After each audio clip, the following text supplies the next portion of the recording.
I'm going to give you some tips on how to go from G to C and back that no one else has ever talked about. Stay tuned, because here we go. First thing, hand placement and elbow placement are important when playing chords on a ukulele or a guitar, or even if you're a violin player. They move their elbows and their hands into different positions depending on what's going to make it more ergonomical. So, for the G to C maneuver, or C to G, you're going to take your hand, karate chop, and put it back here by the tuners.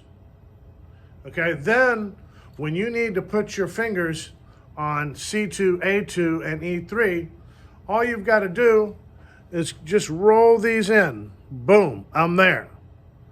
So remember, karate chop. Don't ask for money. You're just going to make it harder for yourself. Learn how to play it, and then ask for money. Anyway, karate chop. Back here, watch my fingers. It's real simple. They just roll into that second space on the C string and the A string. Boom, done. Easy. So, again, my hand placement, back here by the tuners, it's a karate chop, not asking for money. So vertical versus horizontal. We want a vertical.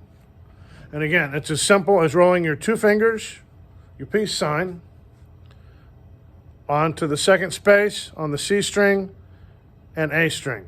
Then I'm just going to take my ring finger and I'm going to put him up there in front on the E3.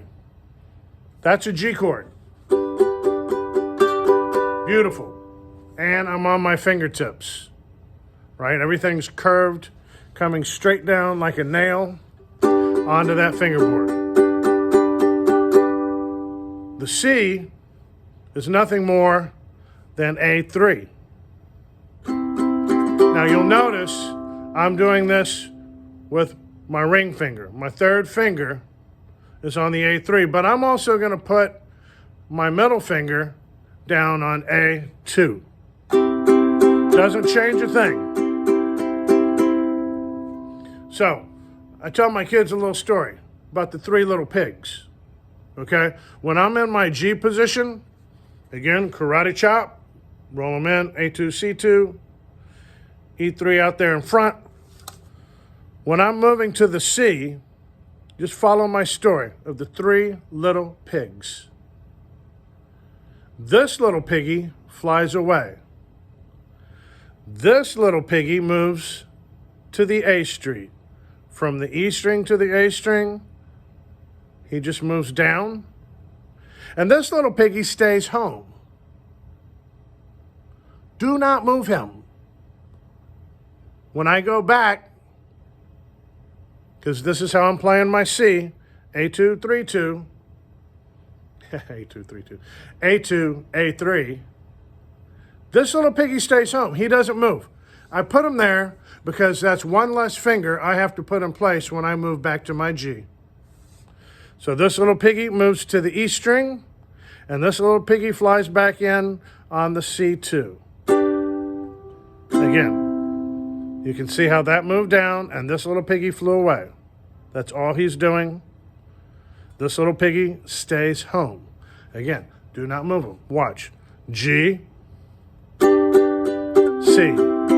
G, C, G, C.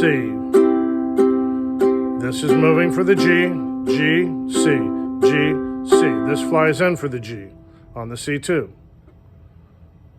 G, C, G, C. If you can keep them as close as possible, don't let them fly away too far, you can move pretty quick, very easily between G and C.